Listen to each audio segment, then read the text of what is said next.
मनुष्य जब बुद्धि से तनाव में होता है, चिंताग्रस्त होता है, तब उसका चित्त भी संशय में होता है।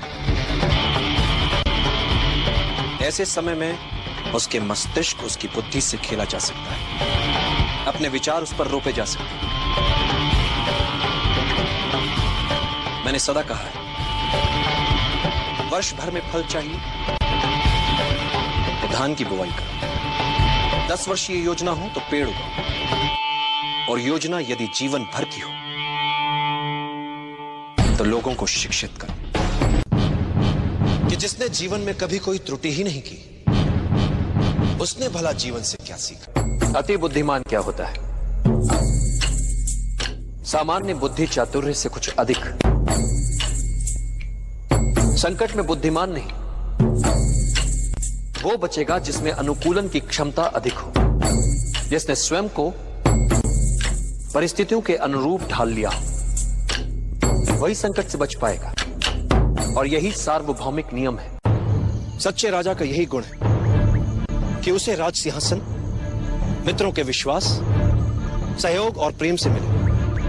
ये नहीं कि बस बिठा दिया किसी को भी राजगद्दी पर। यदि तुम राजा को नियंत्रित ना कर सको तो उस व्यक्ति पर नियंत्रण बनाओ जो राजा के विचारों को नियंत्रित कर सकता है। एक सच्चा नायक बल या छल से नहीं, उदाहरण प्रस्तुत करके अपने साथियों का नेतृत्व करता है। मित्र बनाए नहीं जाते, अर्जित किए जाते हैं। हर महान स्वप्न का आरंभ उस व्यक्ति से होता है जो स्वप्न देखता है, किंतु स्वप्न देखने वाले को यह सदैव याद रखना चाहिए कि इच्छा शक्ति और लगन उसके भीतर ही होती है, जो ग्रहों और नक्षत्रों तक पहुंचकर पूरे जगत को बदल सकती है।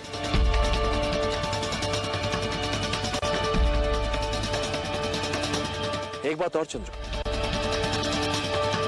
सभी विचार अचानक अपने नहीं हो जाते, सभी स्वप्न यकायक मूर्त रूप नहीं ले लेते। इसके लिए व्यक्ति को धैर्य के आसन पर जमकर बैठने का अभ्यास करना होता है, क्योंकि नियति जब घटनाओं की गति को विराम देती है तो समझ लेना चाहिए कि वो हमें उचित अवसर की प्रतीक्षा करने का संकेत दे रही है। इसलिए धैर्य का साथ कभी मत छोड़ो कि शत्रु जो चाल चले उसकी चाल के अनुसार तब तक चलते रहो जब तक उसे विश्वास न हो जाए कि तुम उसकी चाल में उलझ चुके हो, और जब शत्रु असावधान हो जाए उसे उसी की चाल में उलझाकर मार दो। किसी भी महत्वपूर्ण कार्य से पहले आंखें मूंद कर उसके बारे में स्वप्न देखना लाभदायक हो। युद्ध में जिन जिन परिस्थितियों की योजनाएं बनाई जाती हैं, स्वप्न में उन परिस्थितियों के बीच स्वयं को देखना, घटनाओं के घटित होने से पहले स्वप्न में घटनाओं में जी लेना, यह भी एक प्रकार की तैयारी ही होती है। कोई भी बड़ा कार्य करने के लिए मात्र उचित योजना ही आवश्यक नहीं, उस योजना में संपूर्ण आस्था की भी आवश्यकता होती है। योजना यदि अच्छी है तो उस अभियान को पूरा करने वाले निर्णय भी अच्छे होंगे। इसलिए गुणीजन कह गए, अच्छी योजनाएं असंभव दिखने वाले स्वप्नों को भी जीवंत बना सकते। हम अकेले आए हैं, अकेले ही जाएंगे। जैसे कर्म करेंगे वैसे ही फल पाएंगे। जो बीत गया उसे भूल जाओ, जो कर रहे हो उस पर विश्वास रखो, जो होगा उसकी चिंता छोड़ दो। बस तुम्हें मात्र अपने कर्म करने, पुरस्कृत करने का कार्य नियति का है, करेगी। अच्छे कर्म अच्छे ही फल। सदैव याद रखो, युद्ध कला को मुख्य 5 तत्व नियंत्रित करते हैं। स्वर्ग या भाग्य, धरती या कर्म, सेनापति, संचालन विधि एवं अनुशासन, और इन सबसे ऊपर सबसे महत्वपूर्ण है नैतिक नियम। नैतिक नियम वो नियम होता है जिसमें प्रभाव और विश्वास के कारण प्रजा अपने राजा के प्रति प्रतिबद्ध रहती है। राजा के प्रति यह प्रतिबद्धता एक ऐसा नैतिक जाल होता है जिसमें उलझाकर आप जनता से जो चाहे करवा सकते हैं। आप जनता को आशा के जाल में इस नैतिकता से उलझा सकते हैं, जबकि वास्तविकता में आशा हो ही ना। आप इस नैतिक जाल की सहायता से जनता को आशा ना होते हुए भी यह विश्वास दिला सकते हैं कि आशा है। इस तरह से आप उनके स्वाभिमान को उकसा सकते हैं, उनके आत्माभिमान को उबार सकते हैं कि वे अपने लिए अन्य विकल्पों के होने के उपरांत भी आपके लिए अपने प्राण तक न्यौछावर करने के लिए तत्पर हो जाते हैं। समय का धड़कने वाला हृदय ही संभावना होती है। भले ही ये लोग आज तुम्हें नहीं सुन रहे चंद्रकांत, किंतु जब ये तुम्हें समझेंगे तब तुम्हें सुनेंगे भी और तुम्हारा साथ भी देंगे। बस तुम्हें उचित समय की प्रतीक्षा ही तो करनी है। अनित्य होती है पराजय। व्यक्ति चाहे तो फिर से प्रयास कर सकता है विजय के लिए।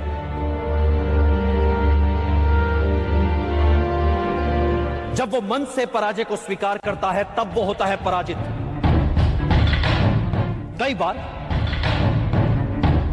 मन से पराजय को स्वीकार करने वालों को, हार से हताश होने वालों को इस बात का पता ही नहीं होता कि जब उन्होंने साहस छोड़ा तब वो विजय के कितने निकट थे। हर पराजय विजय यात्रा के मार्ग में आने वाली एक अनुभव मात्र होती है। ऐसा अनुभव जो हमें कुछ और सिखाता है, हमारी कमियां हमें बताता है, हमें विजय के और निकट ले जाता है। जब कभी हमारे सामने अचानक एक के बाद एक अपेक्षा से कहीं अधिक संयोग होने लगे तो समझ लो कहीं ना कहीं कुछ अनुचित हो रहा है। अच्छे और बुरे लोगों में अंतर होता है, आत्मा का। होता क्या है चंद्रगुप्त कि कभी कभी अच्छे लोग बुरों को सबक सिखाते समय अपनी आत्मा की मूल अच्छाई को ही भूल जाते हैं। वो बुरों जैसे हो जाते हैं। इस बारीक अंतर को सदैव याद रखो चंद्रगुप्त, क्योंकि यही अंतर मानव को पशु होने से बचाता भी है। बुरों को पाठ पढ़ाओ, किंतु ऐसा करते समय पशु मत बन जाओ। नियति तो यही कहती है कि अधिक पाना है, और अधिक पाने के लिए बहुत खतरा उठाना पड़ता है। कुछ लोग खतरा नहीं उठाते, जीवन जैसे चल रहा है बस जीते चले जाते हैं। पर जो प्रगति करना चाहते हैं, ऊपर उठना चाहते हैं, जो कुछ उनके पास है उसे दांव पर लगाने से नहीं डरते। संभावना है कि हार जाएं वे, कुछ ना कर पाए वे, पर ये जो कुछ कर दिखाने का प्रयास है यही उन्हें औरों से अलग बनाता है। भले ही वे हार जाएं, पर यह संतोष उनसे कौन छीन सकता है कि उन्होंने कुछ अच्छा कर दिखाने का प्रयास तो किया। इच्छित विद्या अपनों से, परायों से, मित्रों से मिले या शत्रुओं से मिले, हर मूल्य पर उसका लक्ष्य केवल विद्या, चाहे उसे मान मिले या अपमान मिले। गुरु जो सिखाए उसे सीखो। लोगों के हित को समझना, उनका विश्वास जीतना कठिन है, किंतु करना होगा उसे ये सब। जब भी लोग तुम्हारे प्रति अचानक अपना व्यवहार बदल लें तो उनसे बहुत संभल कर रहना। नेता वो है जो दल के हर सदस्य को साथ ले, उनकी क्षमताओं का उचित उपयोग ले और हर परिस्थिति का सामना करते हुए अपने लक्ष्य को प्राप्त करे। व्यक्ति को जब आगे बढ़ना होता है तो सबसे पहले वो अपना लक्ष्य तय करता है, और जब वो व्यक्ति लक्ष्य की ओर बढ़ता है, राह पर निकल पड़ता है, तो मार्ग उसे सिखाता है, संवारता है, बनाता है, और यही अनुभव उसकी पूंजी होते हैं।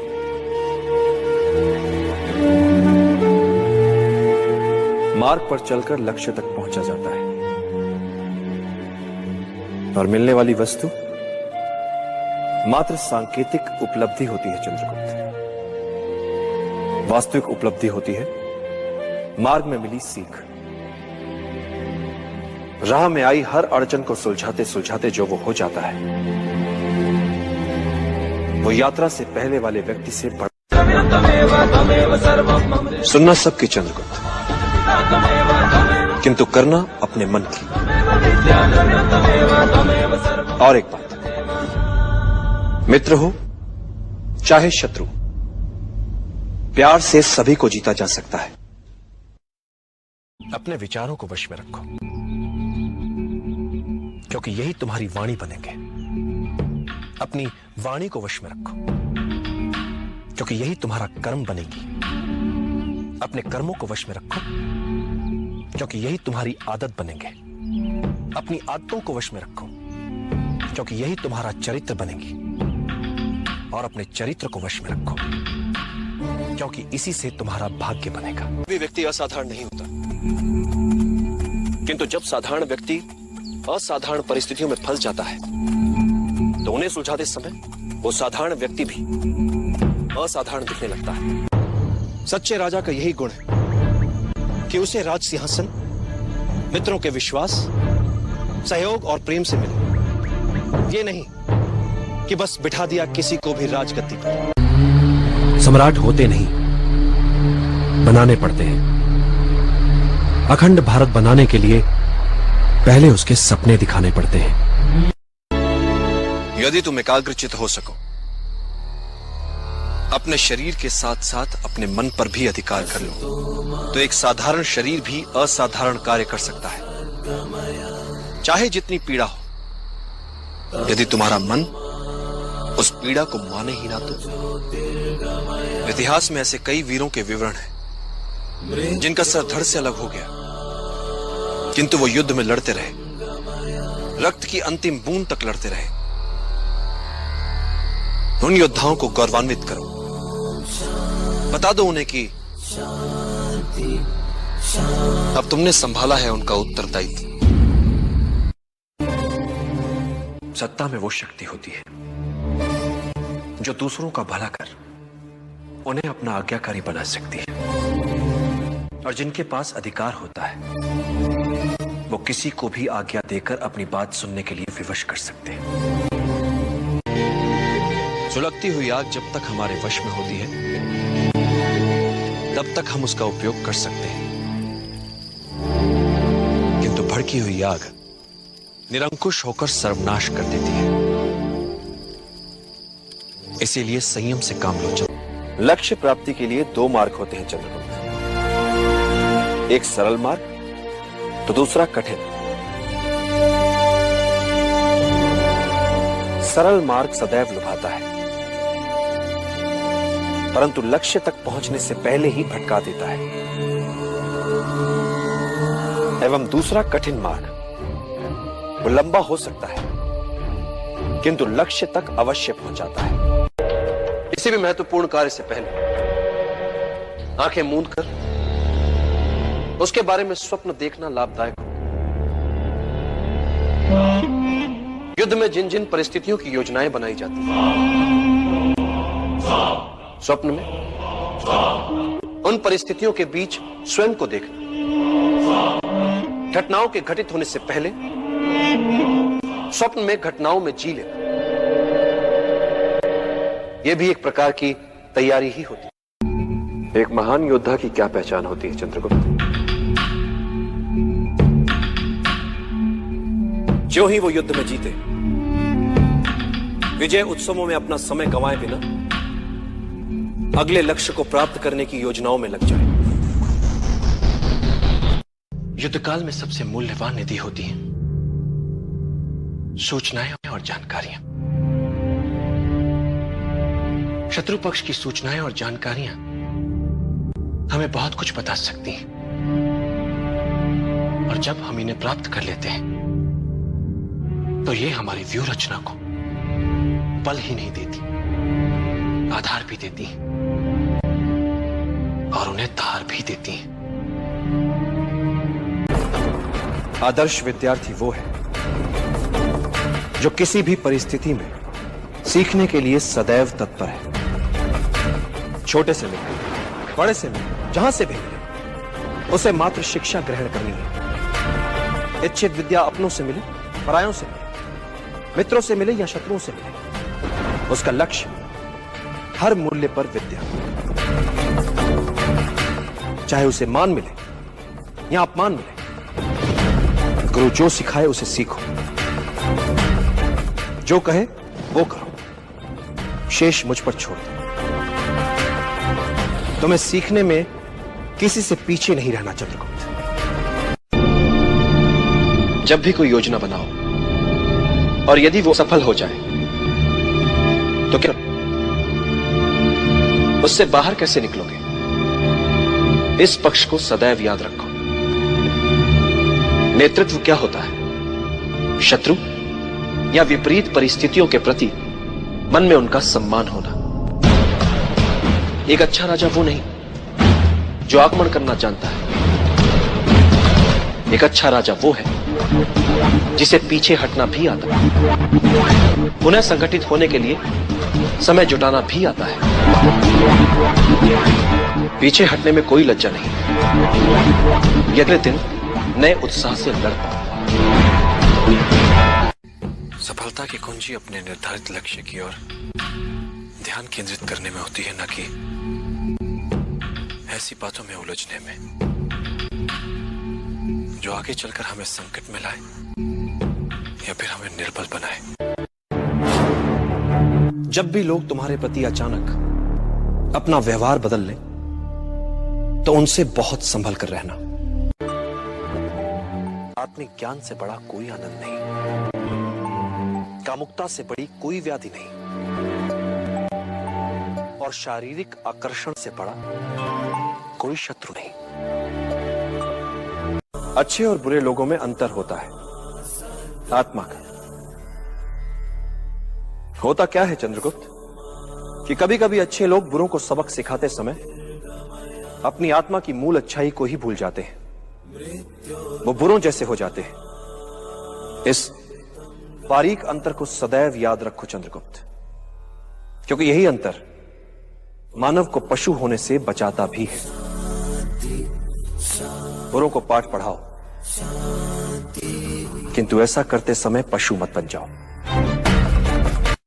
कोई भी बड़ा कार्य करने के लिए मात्र उचित योजना ही आवश्यक नहीं, उस योजना में संपूर्ण आस्था की भी आवश्यकता होती है। योजना यदि अच्छी है तो उस अभियान को पूरा करने वाले निर्णय भी अच्छे होंगे। इसलिए गुणीजन कह गए, अच्छी योजनाएं असंभव दिखने वाले स्वप्नों को भी जीवंत बना सकती। नियति तो यही कहती है कि अधिक पाना है, और अधिक पाने के लिए बहुत खतरा उठाना पड़ता है। कुछ लोग खतरा नहीं उठाते, जीवन जैसे चल रहा है बस जीते चले जाते हैं। पर जो प्रगति करना चाहते हैं, ऊपर उठना चाहते हैं, जो कुछ उनके पास है उसे दांव पर लगाने से नहीं डरते। संभावना है कि हार जाएं वे, कुछ ना कर पाए वे, पर ये जो कुछ कर दिखाने का प्रयास है यही उन्हें औरों से अलग बनाता है। भले ही वे हार जाएं, पर यह संतोष उनसे कौन छीन सकता है कि उन्होंने कुछ अच्छा कर दिखाने का प्रयास तो किया। मात्र सीखना ही पर्याप्त नहीं है। जो कुछ सीखो उसे अपने रक्त में बसो। क्योंकि तुम्हें सबसे अच्छा बनना है, हर विषय में सर्वश्रेष्ठ। और एक बात, सच्चा योद्धा ना तो शारीरिक बल से बनता है और ना ही अस्त्र शस्त्र के ज्ञान से। सच्चा योद्धा बनता है मात्र अपनी बुद्धि से।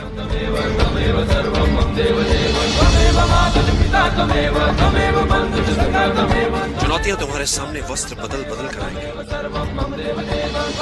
यदि तुम्हें अपना लक्ष्य याद रहा तो हर चुनौती, हर परीक्षा तुम्हें कुछ न कुछ अवश्य सिखाएगी। एक निराशावादी को हर अवसर में एक कठिनाई दिख जाती और एक आशावादी को हर कठिनाई में एक अवसर दिख जाता है। भाग्य के सभी अवसर हमारी आत्मा में सुषुप्त अवस्था में होते हैं। तुम्हें बस उचित समय की प्रतीक्षा कर। लक्ष्य प्राप्ति के लिए दो मार्ग होते हैं चंद्रगुप्त, एक सरल मार्ग तो दूसरा कठिन। सरल मार्ग सदैव लुभाता है, परंतु लक्ष्य तक पहुंचने से पहले ही भटका देता है। एवं दूसरा कठिन मार्ग, वो लंबा हो सकता है किंतु लक्ष्य तक अवश्य पहुंचाता है। कि शत्रु जो चाल चले उसकी चाल के अनुसार तब तक चलते रहो जब तक उसे विश्वास न हो जाए कि तुम उसकी चाल में उलझ चुके हो। और जब शत्रु असावधान हो जाए उसे उसी की चाल में उलझाकर मार दो। आचार्य, मुझे ये आप ही ने सिखाया कि युद्ध बल से नहीं बुद्धि से जीतना चाहता है। इसलिए मैं भी पहले कार्विनाथ की कमियों का पता लगाऊंगा और फिर वहां वार करूंगा जहां वार करने से उसे सबसे अधिक चोट लगेगी। मैं जब भी कोई योजना बनाता हूं तो उसकी सफलता को लेकर संशय मेरे मन में भी रहते हैं। मैं योजना की परिकल्पना को अनुभव और अंतर्दृष्टि के साथ सोचे समझे संभावित संकटों का ध्यान रखते हुए कार्य में लाने का प्रयास करता हूं, किंतु कार्य की सफलता योजना, भाग्य और अंतरात्मा के स्वर के मिले जुले असर से तय होती है। कार्य की सफलता में इन तीनों की बराबर की भूमिका होती है। यदि तुम्हें सहायता चाहिए तो उसे पैदा भी तुम्ही को करना पड़ेगा। कि जिसने जीवन में कभी कोई त्रुटि ही नहीं की उसने भला जीवन से क्या सीखा। हमें ना तो अपने बीते समय को लेकर अनावश्यक रूप से कोरना चाहिए और ना ही अपने भविष्य को लेकर अनावश्यक रूप से उत्सुक होना चाहिए। वर्तमान सत्य है, उसी पर पूरा ध्यान केंद्रित होना चाहिए। किंतु कैसे? बीते समय से शक्ति बटोरो और सजग होकर गढ़ो अपना वर्तमान। भविष्य अपने आप संवर जाएगा। सदैव याद रखो, युद्ध कला को मुख्य 5 तत्व नियंत्रित करते हैं। स्वर्ग या भाग्य, धरती या कर्म, सेनापति, संचालन विधि एवं अनुशासन, और इन सबसे ऊपर सबसे महत्वपूर्ण है नैतिक नियम। नैतिक नियम वो नियम होता है जिसमें प्रभाव और विश्वास के कारण प्रजा अपने राजा के प्रति प्रतिबद्ध रहती है। राजा के प्रति यह प्रतिबद्धता एक ऐसा नैतिक जाल होता है जिसमें उलझाकर आप जनता से जो चाहे करवा सकते हैं। आप जनता को आशा के जाल में इस नैतिकता से उलझा सकते हैं, जबकि वास्तविकता में आशा हो ही ना। आप इस नैतिक जाल की सहायता से जनता को आशा ना होते हुए भी यह विश्वास दिला सकते हैं कि आशा है। इस तरह से आप उनके स्वाभिमान को उकसा सकते हैं, उनके आत्माभिमान को उबार सकते हैं कि वे अपने लिए अन्य विकल्पों के होने के उपरांत भी आपके लिए अपने प्राण तक न्यौछावर करने के लिए तत्पर हो जाते हैं। कि बच्चों को पहले 5 वर्ष तक अपने हृदय का टुकड़ा मानकर भरपूर प्रेम देना चाहिए, तो अगले 5 वर्ष उन्हें कड़े अनुशासन में रखना चाहिए, और जब वे 16 वर्ष के हो जाएं, तो उन्हें अपना प्रिय मित्र मान लेना चाहिए। अति बुद्धिमान क्या होता है? सामान्य बुद्धि चातुर्य से कुछ अधिक संकट में बुद्धिमान नहीं, वो बचेगा जिसमें अनुकूलन की क्षमता अधिक हो, जिसने स्वयं को परिस्थितियों के अनुरूप ढाल लिया हो, वही संकट से बच पाएगा। और यही सार्वभौमिक नियम है। यदि तुम राजा को नियंत्रित ना कर सको तो उस व्यक्ति पर नियंत्रण बनाओ जो राजा के विचारों को नियंत्रित कर सकता है। कोई भी व्यक्ति असाधारण बुद्धिमान नहीं होता। व्यक्ति या तो बुद्धिमान होता है या मूर्ख। असाधारण क्या है इसमें? हम सभी सामान्य मानव हैं, वे भी हम जैसे ही हैं। एक बात सदैव याद रखना इज्जत, राजनीति के इस खेल में शासक के पास सबसे घातक हथियार शासित की सोचने की शैली को लेकर उसकी समझ होती है। एक सच्चा नायक बल या छल से नहीं, उदाहरण प्रस्तुत करके अपने साथियों का नेतृत्व करता है। युद्ध में शत्रु को असावधान और निश्चिंत करने से बड़ा कोई शस्त्र नहीं होता। इसलिए युद्ध जीतने के लिए युद्ध काल में ही शत्रु को विश्वास दिला दो कि वास्तव में युद्ध वही जीत रहा है। वो निश्चिंत हो जाता है, उसके लड़ने की भूख शांत हो जाती है। ऐसे समय में उस पर आक्रमण कर उसे सदा के लिए धराशायी किया जा सकता है। यदि तुम अपने शत्रु को जानते हो, तुम स्वयं को जानते हो, तो तुम्हें 100 युद्धों के परिणामों से भयभीत होने की आवश्यकता नहीं है। किंतु यदि तुम ना तो स्वयं को जानते हो, ना ही अपने शत्रु को, तो तुम्हें विजय के साथ पराजय के लिए सदैव तत्पर रहना चाहिए। और यदि तुम स्वयं को भी नहीं जानते, शत्रु को भी नहीं जानते, तो तुम्हें हर युद्ध में पराजय का मुख देखना पड़ेगा।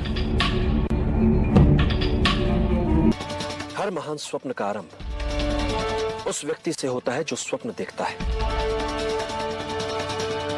किंतु स्वप्न देखने वाले को यह सदैव याद रखना चाहिए कि इच्छा शक्ति और लगन उसके भीतर ही होती है, जो ग्रहों और नक्षत्रों तक पहुंचकर पूरे जगत को बदल सकती है।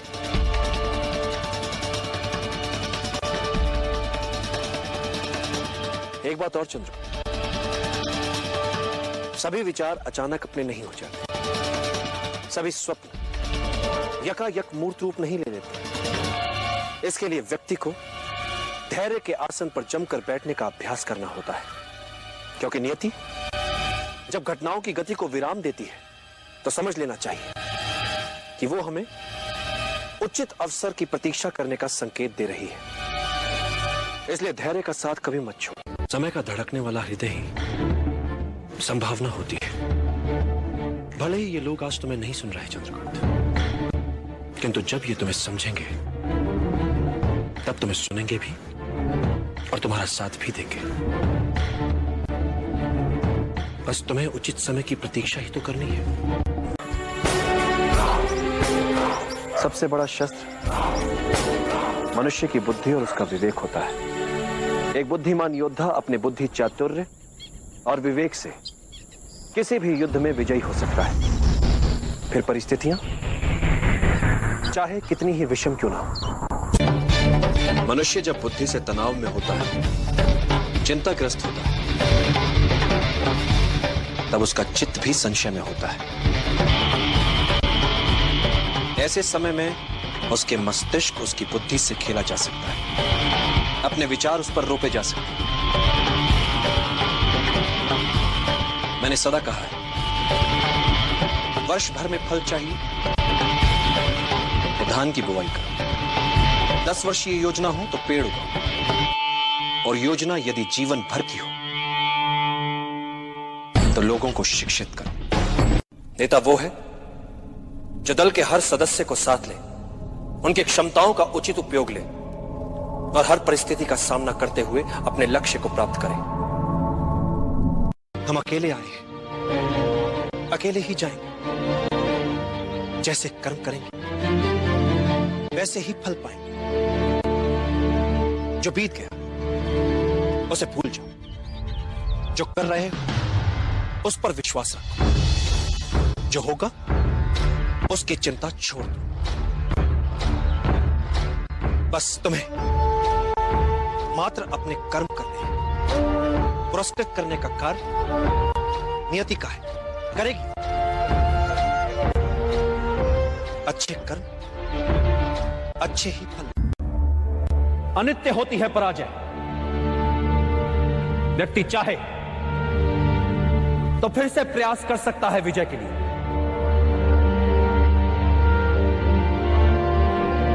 जब वो मन से पराजय को स्वीकार करता है तब वो होता है पराजित। कई बार मन से पराजय को स्वीकार करने वालों को, हार से हताश होने वालों को इस बात का पता ही नहीं होता कि जब उन्होंने साहस छोड़ा तब वो विजय के कितने निकट थे। हर पराजय विजय यात्रा के मार्ग में आने वाली एक अनुभव मात्र होती है। ऐसा अनुभव जो हमें कुछ और सिखाता है, हमारी कमियां हमें बताता है, हमें विजय के और निकट ले जाता है।